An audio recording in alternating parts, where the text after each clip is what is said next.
কী অবস্থা, সবাই কেমন আছেন? আজ আমরা যাচ্ছি কলকাতার, সাথে আছে আমাদের সোহাগ দাদা, খুলনা বিজনেস সোসাইটির মালিক।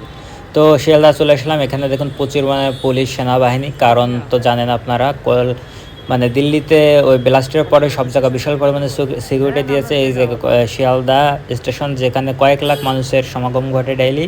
শিয়ালদা স্টেশনের পাশে এই দেখেন মেট্রো এখানে একসাথে নতুন হয়েছে। তো আমরা রওনা দিলাম এইসের দিকে, মণিপাল হসপিটালের দিকে। আমরা মণিপাল হসপিটালের দিকে যেতে যেতে এই যে চলে আসলাম মণিপাল হসপিটালে। এখানে আমাদের একটু কাজ ছিল। মণিপাল হসপিটাল থেকে আমরা ফের আবার গাড়িতে করে রওনা দিলাম বড়বাজারের দিকে। আমরা বড়বাজারে যাব বাংলাদেশে কিছু মাল এক্সপোর্ট ইম্পোর্টের জন্য।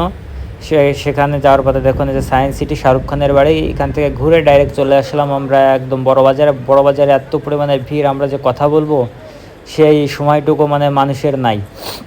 তো বড়বাজার একটা জিনিস দেখলাম, প্রচুর পরিমাণে বিহারি দালালরা আছে, কলকাতার বাইরে বিভিন্ন স্টেটের মানুষরা এখানে আসে। তো প্রচুর পরিমাণে ভিড়। এখানের কথা না বাড়িয়ে আমরা চলে আসলাম ফের মণিপাল নারায়ণী হসপিটালের দিকে। নারায়ণী হসপিটালে আমরা যাচ্ছিলাম, আমি মেয়ের দাদা।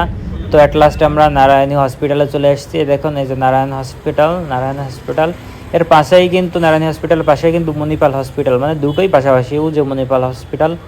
তো আপনারা যারা বাংলাদেশ থেকে চিকিৎসার জন্য আসবেন, কলকাতায় যদি চিকিৎসা করেন, তো নারায়ণী হসপিটাল এবং মণিপাল হসপিটাল খুবই ভালো।